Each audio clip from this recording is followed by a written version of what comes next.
அனைவருக்கும் வணக்கம். TNSET exam ரிலேட்டடாக லீனியர் அல்ஜிப்ரால ஒரு இம்பார்ட்டன்ட் ப்ராப்ளம் பார்க்க போகிறோம்.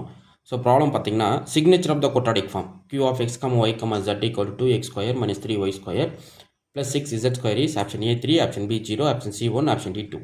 அதாவது இந்த குவாட்ராடிக் ஃபார்ம் உடைய சிக்னேச்சர் என்னன்றதை கேட்குறாங்க. Okay, solution. ஸோ சிக்னேச்சர்ன்றது என்னன்னா number of positive eigen value minus number of negative eigen values. இதுதான் வந்து signature of the quadratic form.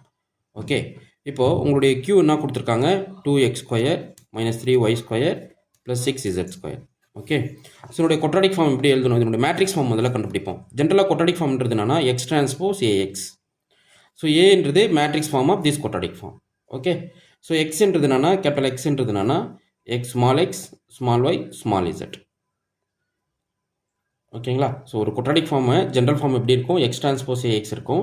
Capital எக்ஸ்ன்றது XYZ ஃபார்மேட்டு, ஏன்றது இந்த matrix representation of the quadratic form. இப்போ ஏ எப்படி கண்டுபிடிக்கிறது அப்படின்னு சொல்கிறேன் பாருங்கள். ஏ ஈக்குவல் டு எழுதுறேன் பாருங்கள். So x component, y component, z component, x component, y component, z component.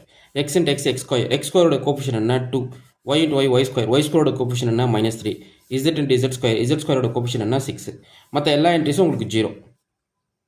மற்ற எதுவுமே வரல, XYZ டேர்ம்ஸ்லாம் வரல. புரியுதுங்களா? Product of XY, YZ, ZX டேர்ம்ஸ்லாம் இல்லை. அப்போ உங்களுடைய மேட்ரிக்ஸ் ஏ எப்படி கிடைக்க பாருங்கள். ஃபைனலாக 2 0 0 0 -3 0 0 0 6. இதான் உங்களுடைய மேட்ரிக்ஸ் ஏ. இப்போது இதனுடைய சிக்னேச்சர் நான் பார்க்கணும்.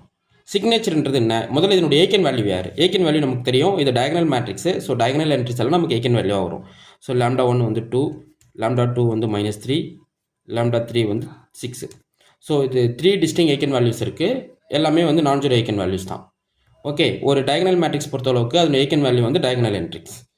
ஓகே, இப்போது சிக்னேச்சர்ன்றது என்ன, signature equal to number of positive eigen value minus number of negative eigen value.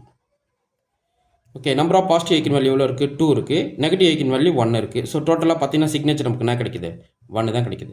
Signature formula பார்த்துங்க, number of positive eigen value minus number of negative eigen value. லாம்டான்றது eigen value. Okay, அப்போ signature of the quadratic form பாருங்கள், option C தான் correct. So very simple problem.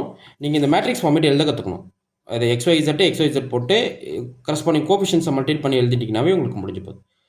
Okay, so இதான் இதுக்கான problem, இதுக்கான solution. So நல்லா try பண்ணிக்கிங்க. இது போல் ப்ராப்ளம் கண்டிப்பாக டிஎன் செட்டில் கேட்பாங்க. நீங்கள் செட் எக்ஸாம் ப்ரிப்பேர் பண்ணுறவங்க இந்த ப்ராப்ளத்தை நீங்கள் எக்ஸ்பெக்ட் பண்ணலாம். ஓகே, உங்களுக்கு இந்த வீடியோ பிடிச்சிருந்தா லைக் பண்ணுங்கள், கமெண்ட் பண்ணுங்கள், உங்கள் ஃப்ரெண்ட்ஸுக்கு ஷேர் பண்ணுங்கள். டிஎன் செட்டுக்கு டெய்லி டெஸ்ட் பேட்ச் போடுறோம். அதாவது நெக்ஸ்ட் மந்த்து 6, 7, 8 சொல்லியிருக்காங்க இல்லைங்களா, அந்த டியூரேஷனுக்குள்ளே டெய்லி டெஸ்ட்டு வந்து போடுறோம். Single test, linear algebra, group theory, ring and field theory, ODE, PD அப்படின்னு சொல்லிட்டு கம்பைன் இல்லாமல் சிங்கிள் டெஸ்ட்டு. ஒரு டெஸ்ட்டுக்கு மினிமம் வந்து 200 கொஸ்டின், 150 கொஸ்டின், 300 கொஸ்டின்ஸ் இருக்கும். ஸோ இன்ட்ரெஸ்ட் இருக்கிறவங்க டெஸ்ட் பேட்ச் ஜாயின் பண்ணிக்கலாம். ஸோ அது பார்த்தீங்கன்னா உங்களுக்கு பெரிய லெவலில் சப்போர்ட் பண்ணும். இல்லை சார் எனக்கு பிரிண்டட் காப்பியாக அந்த புக்லெட் கொடுத்துருவீங்களா அப்படின்னா உங்களுக்கு கொரியர் பண்ணிவிடுவோம். ஓகே, உங்களுக்கு இந்த வீடியோ பிடிச்சிருந்தா லைக் பண்ணுங்கள், கமெண்ட் பண்ணுங்கள், உங்கள் ஃப்ரெண்ட்ஸுக்கு ஷேர் பண்ணுங்கள். தேங்க்யூ.